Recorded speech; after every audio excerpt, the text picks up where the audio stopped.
Welcome to Massive Beers. My name is Matt. We do the beer stuff here. I've been wanting to review this beer for some time now. I thought it was like a one-time thing release, but apparently it's like a rotational, semi-stable release, I guess. I don't know, because I'm holding this in my hand, which is Heady Topper 20 years. But yeah, they released this, I want to say a month and a half ago to celebrate their 20-year anniversary. It was one of those beers where I'm like, I really want it, but I don't do trading. I'm not big into mailing and stuff like that. So I was like, yeah, maybe I'll get one. Hopefully it finds my way. Nothing. Nada. But I guess they keep releasing it. Newer batches, because this was canned on 8/29. Today is the 8th, so for all intents and purposes, it's a week old. My buddy George did a kind of loop through Connecticut and whatnot, Vermont, and here we are. Thank you very much, George. What do we have here? We have Heady Topper 20th anniversary beer, Alchemist beer. On the back here it says, in recognition and celebration of our 20th year, we have crafted a special take on our favorite beer. Everything you love about the original, but we tweaked and punched up at a whole new level. This 20th anniversary Heady Topper will be brewed and released quarterly over the next year. So there you go. I've words are hard. Ignored everything about this beer, so I didn't watch any reviews. I didn't really dive into any information, so that's why I didn't know that. So, because I want to go on fresh. For next year, so don't worry if you missed it the first time. There you go. It seemed only natural that we would make this special variant in honor of this important milestone. Warm thank you to all our customers, staff members, and partners who helped us along the way. Thank you for a special 20 years, and here's to celebrating our future together. With love, gratitude, and respect, John, Jen, and the entire Alchemist family. Don't be a day bag. Recycle this can. So yeah, let's go into it. NFL football starts today. I'm literally waiting for Rams, Lions. I should like Lions, Rams, just because they've been better as of late. Man, it's dark. So yeah, I'm kind of pumped. Label-wise, it's the classic Heady can, but all kind of souped up and dialed up. I love the art on this can. I think the back is really weird because they just kind of put a white coloration on the back. Just kind of have the lettering stick out, and it just kind of looks weird to me. But in the grand scheme of things, cool can. Beer, man, that looks darker than what you'd really want anything Heady to look like. Looks very oxidized, let's put it that way. It is 10% alcohol by volume, so it's a big beer, so that kind of makes sense. Being that they'd go with that high ABV. Didn't even know that until I read it right this second. So you're talking about a 10% beer. I don't really think John messes a ton with just straight brewer sugar, stuff like that. I think everything does have a decent malt base to it, so it does kind of make sense for it to have that color. Now I'm thinking about it. Pinky finger, I'm sorry, of a barely off-white head, south of khaki, with this just brownish orange kind of core to it. So it definitely looks the part of what you'd expect from, like, if you're talking about a triple IPA, kind of like old school triple IPA, whether it be the Thomas Creeks of the world or who made... I mean, obviously, Dogfish Head, 120. There's another brewery, I think, it's not Chill Wave's not a triple IPA, but did Great Lakes do one? There's a bunch of people that did a lot of those Midwest kind of triple IPAs, has that kind of look for it. So let's give it a whirl. Let's give it a nose. Man, it had got decently khaki when I gave that a whirl. It was not like that when I first poured it. Interesting. Super resinous. Big, huge resinous dankiness. I'm not getting a ton of huge fruit off of this, so still kind of up in the air whether this is kind of slightly oxidized or not. But it has this huge resinous characteristic, very much huge West Coasty vibes.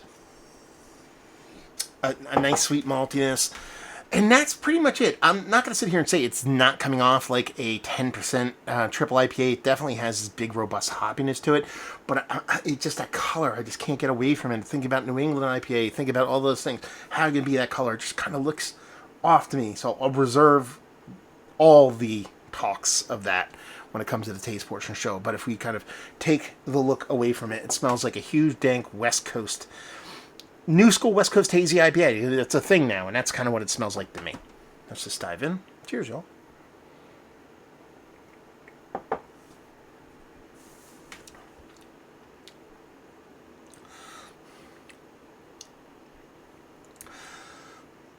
think this is the way it's supposed to be. It's just a really weird choice. Being that it's heady, it just comes off as this big resinous characteristic. I'm going to go and I'm going to snoop, I think, on their Instagram before I finish this video. Just get an idea of coloration of what they poured. But it's exactly what you get on the nose is in the taste. A sappy, dank, rich West Coast kind of IPA with New England style vibes. And by that I mean there are undercurrents of citrus here. Everything's candied. Nothing here is soft. Nothing here has a soft edge to it. The hops are sharp. The fruit is candied and sugar-like. Stops short of cloying, but it's big. It's boisterous. Again, 10% kind of makes sense. But it's just this lingering, sticky, icky, danky, ranky resinous on your tongue with this kind of candied sweetness underneath. That's kind of like almost like a marmalade-y kind of sweetness as opposed to like even like a candy kind of sweetness. It's got a decent mouthfeel for its ABV and style. I do think there's got to be a touch of some negative oxygen on this because of how bizarre this trip is. Let's put it this way. If I take Heady off of the can, I take Alchemist off of the can, I see this as a triple IPA. I don't know what it is. It doesn't tell me if it's a hazy triple IPA, New England style triple IPA. I don't know what I think about it. Honestly, I don't. Because I don't know if it's on purpose or not. I gotta sneak a peek. I like it, but it's not what I expected. Now, not what I expected, not necessarily a negative thing, but it's just having. Oh, okay. They do their weird thing with the Alchemist beer, don't they? Yeah. What the hell is it? Yeah, there's the old threes. Oh, you know what? It looks like they kind of... Okay. This is what it kind of looks like. I mean, it's hard. You're not seeing it. It's got a soft glow on it for this batch, right? This would be August 29th, so that makes sense. It's got a soft glow, like they're almost like gussying up a little bit to be a little bit later, but this is what it poured like in a can. So I'm assuming, again, this is all meant to be like this. And if that's the case, because I don't think if this beer comes out this way and it's not the way it's been intended, and it's, John's not going to release it, it's an interesting take and something I don't think I would really expect. And it just comes off as just a huge, again, West Coast hazy. And I know it sounds so weird to say, but it's a thing now. It's very much a thing. There's a lot of breweries that make these hazy West Coast IPAs now, and this is definitely up there with those as far as impact and boisterous. It's actually above that. I don't know if I've had a triple West Coast hazy, and that's where this one really kind of sets itself apart. We're going to talk about it as we're drinking it, as we perceive it. It is a very ranky-dank, resinous, danky, West Coast, soft little fruit vibes underneath. Actually, they're probably not that soft, just such a big, dank beer that it's kind of perceptionally soft, that fruitiness, that marmalade-y, citrus, orange kind of fruitiness. Again, hops biting throughout the way. This fuller mouthfeel than you'd ever expect for a West Coast IPA, hence the hazy West Coast IPA. In a really powerful beer, a really aggressive beer, and a really showy beer. I'm not going to sit here and say this is rewriting the book for triple IPAs for me, or even West Coast IPAs. I'm probably not even going to go to Mount Rushmore status for IPA, West Coast IPA, those kind of things. It's in the running. It's a fun conversation to have. It's just such a weird take.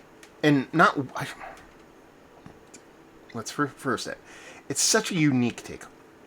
Not weird, not that Alchemist is afraid of danky hops. That's kind of funny. It's just since it does have such a hefty leaning West Coastiness to it. Not that their beers have never had that, but being as big as it is, being as boisterous as it is, it's a fun take. It's an interesting take. Not something I expected. Again, like I said, I avoided everything about this beer leading up to me drinking it, and I just expected Heady more new school, but it's Heady more old school, and I dig it. I dig it what you're doing, John, and keep doing your thing, brother, because I appreciate it. So, yeah, Mount Rushmore status for me, no, but it's in the conversation. It's a very fun beer. One of the more interesting ones. Triple IPAs maybe eating up there, but just fun in general. Value and availability, brewery only. I forget how much they are.